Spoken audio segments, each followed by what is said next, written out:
Welcome to Mona Politics Live, the only show that tells you what is actually happening in the corridors of power, not what the press releases say, not what the party chairmen want you to believe, but what is actually happening.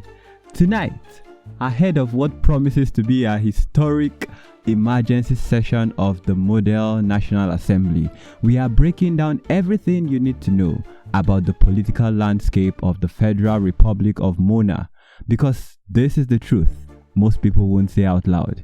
You cannot understand what is about to happen in that chamber without understanding who is in that chamber and why they care.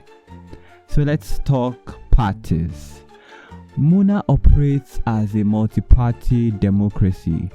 5 registered parties currently hold seats in the National Assembly. 2 are major and 3 are minor. And before you tune out the word minor, don't. In a closely divided house, minor parties are often the ones holding the balance of power, the ones that everyone pretends not to need, right up to when they desperately need them. Remember that. Let's start with the big 2. First, the National Reform Alliance. You'll hear them called the NRA. They were founded in 1996, emerging from the chaos of Mona's post-Reconstruction era. The NRA was built on one word: accountability. They led the Transparency Charter campaign. They pushed the anti-graft bill through a resistant legislature. If you hear a delegate talking about open budget, fiscal decentralization, or merit-based governance, there is a very good chance they are NRA. Their base? Urban, educated, reform-hungry, the young professionals of Central and Southern Mona who looked at how this country was being run and said, no, actually we can do this better. Economically, they sit center-right. They are pro-entrepreneurship, pro-digital economy, skeptical of bloated government. But don't mistake that for social conservatism. On civic values and governance reform, these are modernists through and through. Now, here's what the NRA won't advertise. They have an internal fault line, the old guard, seasoned institutional reformers who believe in patience and process, versus the younger technocrats who want to move faster and frankly find the old guard exhausting. In a session discharged, that tension won't stay internal for long. Watch for it. Second, the Unity Front of Mona, the UFM. If the NRA is the party of reform, the UFM is the party of stability.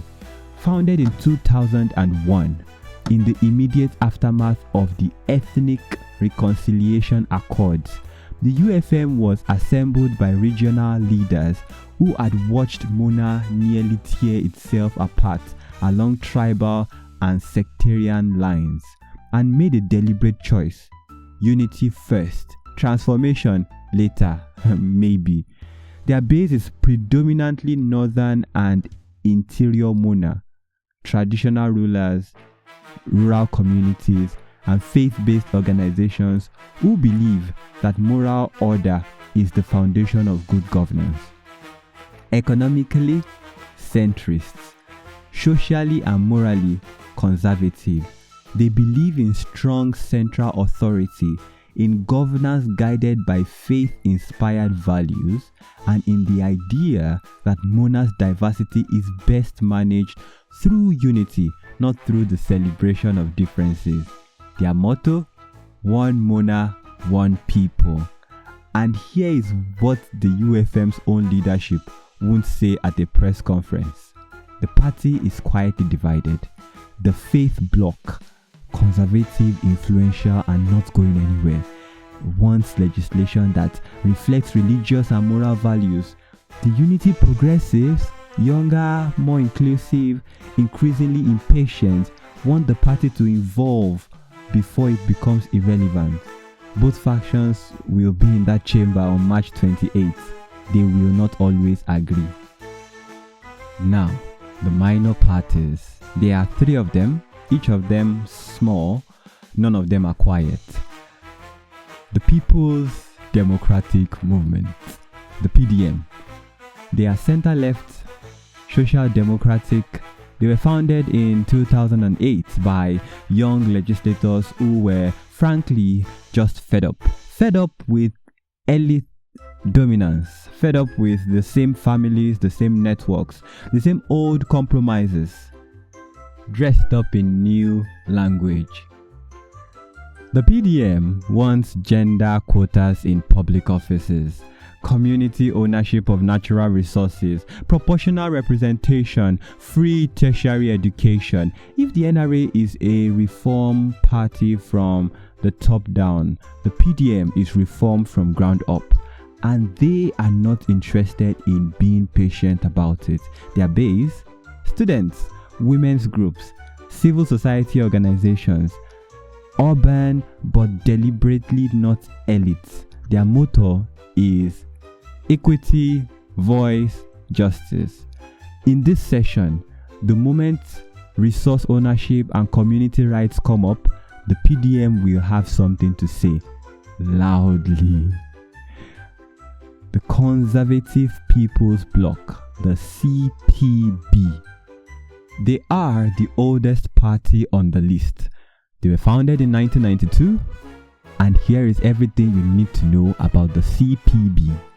They believe in modernization, but they believe that it has a cost, and that cost is cultural identity. They champion traditional leadership systems, the Council of Elders as national advisors. They favor agrarian economies and the protection of indigenous heritage. They are the most socially conservative party in the House, and they have been told repeatedly that they are out of step with the times. They have not changed. Their base, mostly rural elders, traditional leaders, conservative faith communities. They are small, they are consistent, and they are completely unbothered by your opinion of them.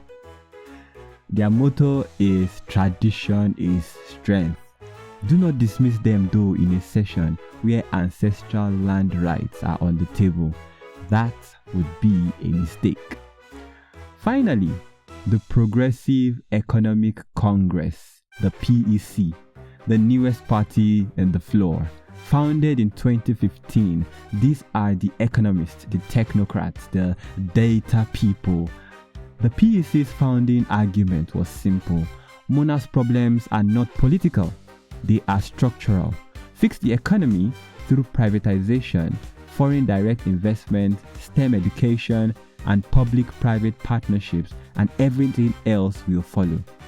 They are right-leaning economically, thoroughly secular, and deeply skeptical of any governance that prioritizes ideology over evidence. Their base: urban elites, the business community, the educated middle class. Their motto is growth for all. And when Techcore Minerals Limited comes up in that chamber, and it will, the PEC will be the loudest voice in the room, arguing for the investment to proceed. Whether the communities on the ground agree with that position is, to some in the PEC, a secondary concern. That tension will be interesting to watch. 5 parties, 2 major, 3 minor, each with their own ideologies, their own base, their own internal contradictions, and their own agenda walking into that chamber on March 28th. The question is not just what the BSR resolution will say when it's done. The question is, whose resolution will it be? This is Mona. And in Mona, politics is never just politics. Stay informed, stay sharp.